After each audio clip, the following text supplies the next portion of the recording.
ನಮಸ್ಕಾರ, ಶುಭೋದಯ. ನೀವು ಕೇಳ್ತಾ ಇದ್ದೀರಾ ರವಿವಾರದ ವಿಶೇಷ ರೆಡ್ FM ಅತಿಥಿ ಕಾರ್ಯಕ್ರಮ. ನಾನು ನಿಮ್ಮ ಅರ್ಜೇವಾಣಿ.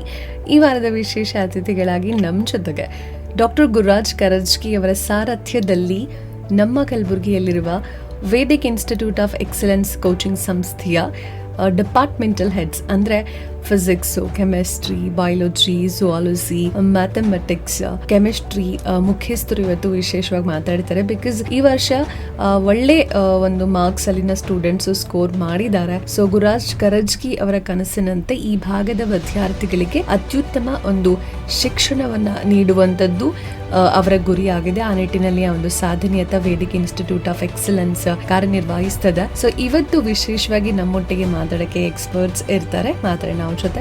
ನಾನು ವಿಜಯ್ ಕುಮಾರ್ ಬಿರಸ್ಕರ್ ಅಂತ ವೇದಿಕ್ ಕಾಲೇಜ್ನಲ್ಲಿ ಝೂಲಾಜಿ ಡಿಪಾರ್ಟ್ಮೆಂಟ್ HOD ಇದ್ದೀನಿ.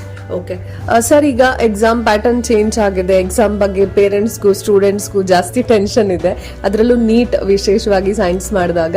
ಸೊ ವೇದಿಕಲ್ಲಿ ವಿಶೇಷವಾಗಿ ಬೋರ್ಡ್ ಎಕ್ಸಾಮ್ಗೆ ಮತ್ತು ನೀಟ್ಗೆ ಜಿಯಾಲಜಿ ಅಂತ ಹೇಳಿ ವಿಷಯ ಬಂದಾಗ, ಬಯಾಲಜಿ ಅಂತ ಬಂದಾಗ ಯಾವ ತರ ಟೀಚಿಂಗ್ ಅಂಡ್ ಕೋಚಿಂಗ್ ಇರುತ್ತೆ? ಝೂಲಾಜಿ ಸಬ್ಜೆಕ್ಟ್ ಇದು ಬೋರ್ಡಿಗೆ ಮತ್ತು ನೀಟಿಗೆ ಸ್ವಲ್ಪ ವ್ಯತ್ಯಾಸ ಇದ್ದೇ ಇದೆ. ಬೋರ್ಡಿಗೆ ಅಂದ್ರೆ ಏನಾಗುತ್ತೆ, ಕೆಲವೊಂದು ಫಿಕ್ಸೆಡ್ ಸಿಲೆಬಸ್ ನಿಂದ ಫಿಕ್ಸೆಡ್ ಚಾಪ್ಟರ್ ದಿಂದ ಪರ್ಟಿಕ್ಯುಲರ್ ಕ್ವಶನ್ಸ್ ಇಷ್ಟು ವೇಟೇಜ್ ಇರುತ್ತೆ. ಅಷ್ಟು ವೇಟೇಜ್ ವೇಟೇಜ್ ಪ್ರಕಾರ ನಾವು ಅದನ್ನ ಕಾನ್ಸಂಟ್ರೇಟ್ ಮಾಡಿದ್ರೆ ನಾವು ಆರಾಮಾಗಿ ಬೋರ್ಡ್ ಪ್ರಿಪೇರ್ ಆಗಬಹುದು. ಬಟ್ ನೀಟ್ ಮಾತ್ರ ವೇಟೇಜ್ ಇರುತ್ತೆ. ಬಟ್ ನೀಟ್ ನಲ್ಲಿ ಪ್ರತಿಯೊಂದು ಈಚ್ ಅಂಡ್ ಎವ್ರಿ ಕಾರ್ನರ್ ನಾವು ನೋಡ್ಕೊತಾ ಇರಬೇಕು.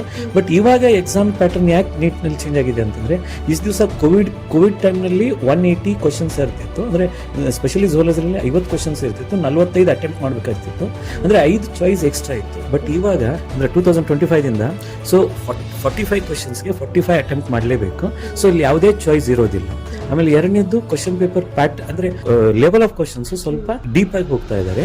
ಆಮೇಲೆ ಇನ್ ಅಂಡ್ ಅರೌಂಡ್ ಎಲ್ಲಾನು ಕ್ವಶನ್ಸ್ ಕೇಳ್ತಾ ಇದ್ದಾರೆ. ಸೊ ವೇದಿಕ್ ನಲ್ಲಿ ನಾವೇನ್ ಮಾಡ್ತಾ ಇದೀವಿ ಅಂತಂದ್ರೆ, ಒಂದು ಕಂಪ್ಲೀಟ್ ಚಾಪ್ಟರ್ ದಲ್ಲಿ ಸೊ ಅಂದ್ರೆ ಸ್ಟಾರ್ಟಿಂಗ್ ದಿಂದ ಮತ್ತು ಕೊನೆವರೆಗೂ ಏನೇನ್ ಬರುತ್ತೋ ಇಂಪಾರ್ಟೆಂಟ್ ಪಾಯಿಂಟ್, ನೀಟ್ ಪಾಯಿಂಟ್ಗೆ ನಾವು ಬೇರೆನೇ ಹೇಳ್ತಾ ಇರೋದು.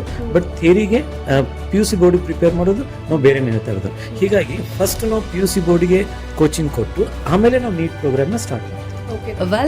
ಇದು ಮಾತಾಗಿತ್ತು ಎಕ್ಸ್ಪರ್ಟ್ ಜಿಯಾಲಜಿ HOD ಅವ್ರದ್ದು ಯಾವ ತರ ವೇದಿಕಲ್ಲಿ ಕಲಿಸ್ಕೊಡ್ತಾರೆ, ನೀಟ್ಗೆ ಹೆಲ್ಪ್ ಆಗೋ ತರ ಅಂತ ಹೇಳಿ. ಸೊ ನೆಕ್ಸ್ಟ್ ಲೆಕ್ಚರ್ ಜೊತೆ ಮಾತಾಡೋಣ. ಸ್ಟೇ ಟ್ಯೂನ್ಡ್, ರೆಡ್ FM ಮಸ್ತ್ ಮಜಾ ಮಾಡಿ.